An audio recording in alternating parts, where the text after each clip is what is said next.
एक रिपोर्ट में खुलासा हुआ है कि चीन ने भारत की ब्रह्मोस मिसाइल को रोकने के लिए 64 इंटरसेप्ट मिसाइलों का एक नया फार्मूला तैयार किया है। जवाब साफ है, बिल्कुल नहीं। भारत की बढ़ती सैन्य ताकत से डर का नतीजा है। चाइना ने अपनी कंपनीज को बोल दिया भागो, जान बचाकर भागो भारत से।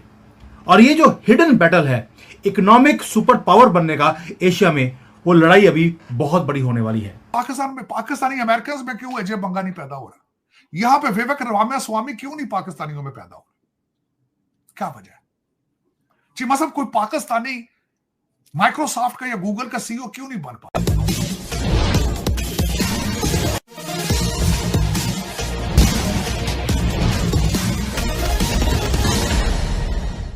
एक रिपोर्ट में खुलासा हुआ है कि चीन ने भारत की ब्रह्मोस मिसाइल को रोकने के लिए 64 इंटरसेप्ट मिसाइलों का एक नया फार्मूला तैयार किया है। ब्रह्मोस मिसाइल भारत और रूस की संयुक्त परियोजना है, जिसे दुनिया की सबसे तेज सुपरसोनिक क्रूज मिसाइल माना जाता है। चीन की चिंता क्यों बढ़ी? दरअसल चीन की चिंता तब और बढ़ गई जब भारत ने हाइपरसोनिक मिसाइलों पर भी काम करना शुरू किया। भारत की ब्रह्मोस 2 जो कि हाइपरसोनिक मिसाइल होगी, उसकी रफ्तार 7 मैक तक हो सकती है। चीनी वैज्ञानिकों ने ब्रह्मोस और अन्य हाइपरसोनिक मिसाइलों को रोकने के लिए 3 लेयर डिफेंस सिस्टम का सुझाव दिया। रिपोर्ट के अनुसार इस सिस्टम में कुल 64 इंटरसेप्ट मिसाइलों का इस्तेमाल किया गया है। चीन का मानना है कि इस रणनीति से हाइपरसोनिक मिसाइलों को रोका जा सकता है। हालांकि इस रणनीति में कई कमजोरियां हैं, जैसे अगर भारत ने एक साथ 3 या 4 हाइपरसोनिक मिसाइल लॉन्च की तो चीन का 64 मिसाइलों का फॉर्मूला नाकाम हो जाएगा। इतनी बड़ी संख्या में इंटरसेप्ट मिसाइलों की तैनाती बेहद महंगी होगी। हाइपरसोनिक मिसाइलों की गति और मार्ग बदलने की क्षमता के सामने इंटरसेप्ट मिसाइलों का प्रभाव कम हो सकता है। भारत ने हाल ही में एक नई हाइपरसोनिक मिसाइल का सफल परीक्षण किया। ये मिसाइल ब्रह्मोस 2 से अलग है, लेकिन इसकी तकनीक चीन को चौंका रही है। इसके अलावा भारत का मिसाइल डिफेंस सिस्टम, जिसमें S-400 शामिल है, पहले से ही चीन की ये योजना सिर्फ भारत की बढ़ती सैन्य ताकत से डर का नतीजा है। भारत की ब्रह्मोस मिसाइल का इंडो पैसिफिक क्षेत्र में भी बड़ा प्रभाव है। ब्रह्मोस की तैनाती होने से चीन के समुद्री मार्गों पर खतरा बढ़ गया है। हाइपरसोनिक मिसाइल तकनीक से भारत अब रणनीतिक बढ़त हासिल कर रहा है। चीन के नकली युद्ध और 64 मिसाइलों की रणनीति पर एक नया सवाल जरूर खड़ा होता है कि क्या ये वास्तव में भारत की बढ़ती ताकत को रोक पाएगा? जवाब साफ है, बिल्कुल नहीं। चीन चाहे कितनी भी योजना बना ले, भारत का आत्मविश्वास और तकनीकी बढ़त हर बार उसे मात देगी। चाइना ने अपनी कंपनीज को बोल दिया भागो, जान बचाकर भागो भारत से। और ये जो हिडन बैटल है इकोनॉमिक सुपर पावर बनने का एशिया में, वो लड़ाई अभी बहुत बड़ी होने वाली है।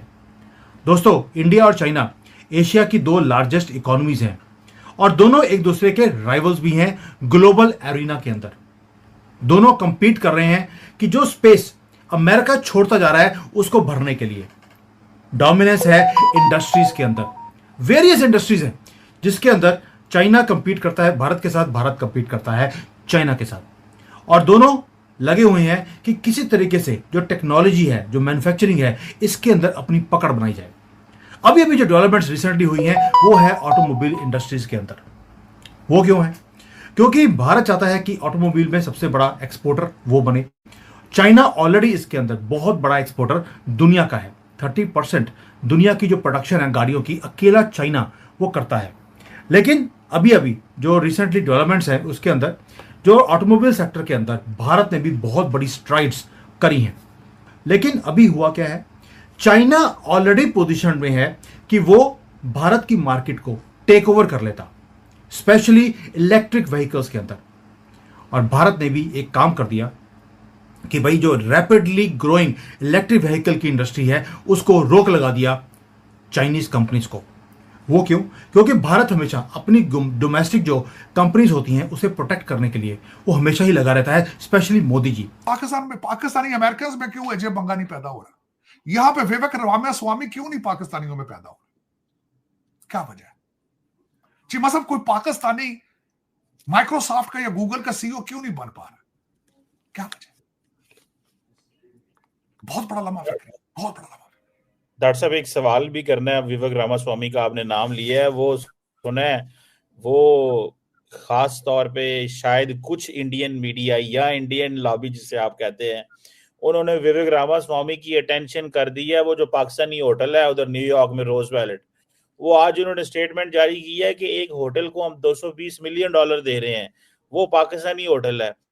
तो ये तो ताड़ साहब अब वो $3.5 बंद कर देने ने ट्रम्प ते रामास्वामी ने, जरा उस पर भी कमेंट कीजिएगा जो रामास्वामी ने कहा। चीमा साहब, आपके ऊपर जो केपीके की तरफ से हमले हो रहे हैं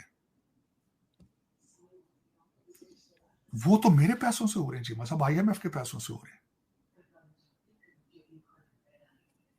और दूसरा 190 अरब रुपए का नुकसान डेली बेस पे हो रहा है।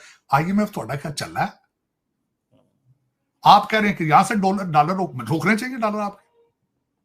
ये डॉलर गए ही नहीं होंगे पाकिस्तान। आपको किसने बताया कि न्यूयॉर्क के होटल के पैसे पाकिस्तान पहुंच रहे हैं? ये इधर उधर ही हो गए होंगे, न्यूयॉर्क, वाशिंगटन DC या लंदन चले गए होंगे या दुबई चले गए होंगे। चीमा साहब, आपके गिवन सर्कमस्टांसेस में क्या ख्याल है, IMF को आपको बेल आउट करना चाहिए? मेरा ये क्वेश्चन है आपसे, करना चाहिए कि एक सूबा दूसरे सूबे के ऊपर हमला कर रहा है। बलूचिस्तान में आपकी बसों से उतार के पंजाबियों को मारा जा रहा है। क्या IMF को आपको पैसे देने चाहिए? ये बहुत बड़ा क्वेश्चन है। लेकिन जो मेरा क्वेश्चन है, उधर तो मायूसी है, तो यहां पे क्या है? इस डायस्पोरा की हालत देखें ना इधर की। कि मोदी जी ने भारत फर्स्ट की नीति अपनाई और उन्होंने जो डोमिनेंस थी चाइनीज बिजनेसेस की और जो एग्रेसिवनेस चाइनीज कंपनीज का था भारत के अंदर, उसमें रोक लगा दी। किया क्या? भारत ने पहले काम किया कि हाई टैरिफ लगा दिए चाइनीज स्टील इंपोर्ट के ऊपर। आपको मालूम है स्टील के अंदर गाड़ी बनाने में स्टील के ऊपर ज्यादा फोकस रहता है। हमने 30% तो टैक्स लगा दिया। अमेरिका ने 25 लगाया, हमने 30 कर दिया। यानी कि हमने एक बैरियर खड़ा कर दिया जो फॉरेन इन्वेस्टमेंट स्पेशली जो चाइना से आ रही थी उसके ऊपर बैरियर लगाया स्टील इंपोर्ट के ऊपर। क्योंकि चाइना क्या करता था, अपनी कंपनीज को बोलता था कि भाई आपने सिर्फ असेंबली लाइन भारत में लगानी है, एक एक पुर्जा वो चाइना से बन के जाना चाहिए। भारत ने उसके ऊपर 30% टैक्स लगा दिया। ऊपर से एक काम और किया कि जो चाइना की जो ऑटोमोबाइल कंपनीज है बड़ी बड़ी, BYD, SAIC, उसके साथ भी हमने बोल दिया कि आपकी जो है ना यहाँ पे इन्वेस्टमेंट्स, उसको हम रिजेक्ट करते हैं। उसके अंदर इतनी बड़ी बड़ी कंडीशंस लगा दी कि अगर आपने इन्वेस्ट करना है भारत में तो ये कंडीशंस आएंगी। वो इतनी लंबी लिस्ट थी कि it was unacceptable to Chinese companies. और उसमें कंडीशन सबसे बड़ी क्या है, आपको अपनी टेक्नोलॉजी को हमारे जो लोकल पार्टनर्स है उसके साथ शेयर करनी पड़ेगी। यानी कि चाइना ने जो अमेरिका, यूरोप की कंपनीज के साथ किया था कि आप अगर चाइना में फैक्ट्री लगाएंगे, आपको अपनी टेक्नोलॉजी, अपना नो हाउ, अपने डिजाइन हमारे साथ शेयर करने पड़ेंगे। भारत ने भी वो कंडीशन चाइना के साथ लगा दी। यानी कि जो मैं बार बार बोलता हूं, कॉपी मास्टर को कॉपी कीजिए, इसकी पॉलिसीज इसी के मुंह पे मारिए। मोदी जी ने वही काम किया। मुझे खुशी है कि मोदी जी ने मेरी बात सुनी है। अब आगे ये जो मेजर्स दिए हैं, इसका मतलब है कि भारत ने 2 तीर एक निशान नहीं, 2 निशान एक तीर से पूरे कर लिए। पहला, हमने अपनी जो डोमेस्टिक इंडस्ट्री है उसको स्ट्रेंथन कर दिया। अपने लोकल प्लेयर्स को चाइनीज कंपटीशन से हमने बचा लिया। जब भारत ने एक प्रोटेक्शनिस्ट पॉलिसीज बनानी शुरू करी, चाइनीज अथॉरिटीज ने अपनी कंपनीज को बोल दिया कि इन रेगुलेशंस के सामने झुकने की जरूरत नहीं है।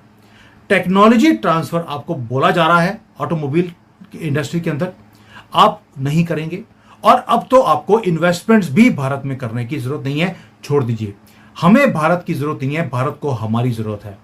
यह बोलकर उन्होंने अपनी कंपनीज को बोल दिया, भारत में इन्वेस्टमेंट मत कीजिए, छोड़ दो, भाग लो पतली गली से। आप अगर हमसे जुड़ा रहना चाहते हैं तो कृपया मेरे चैनल को सब्सक्राइब करें तथा बेल आइकन भी दबा दें ताकि नई वीडियो की जानकारी तुरंत आप तक पहुंच जाए। धन्यवाद। जय हिंद।